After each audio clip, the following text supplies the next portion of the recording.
2019 October 22వ తేదీన చిరబాబు చిరుతిండి 25 లక్షలండి అనే title తో సాక్షి పేపర్లో ఓ స్టోరీ రాశారు.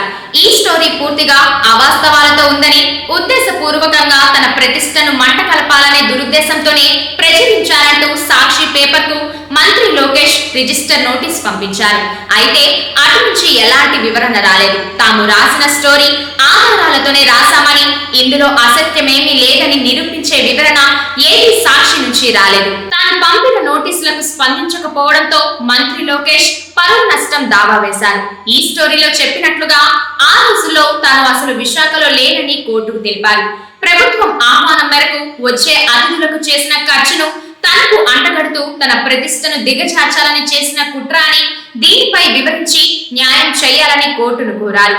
సాక్షి పత్రిక యాజమాన్యాన్ని పరువు నష్టం పరిహారం కింద డబ్బులు చెల్లించమని ఆదేశిస్తారా? ఇలా ఈ కేసు తీర్పుపై రాజకీయంగా ఆసక్తి నెలకొంది.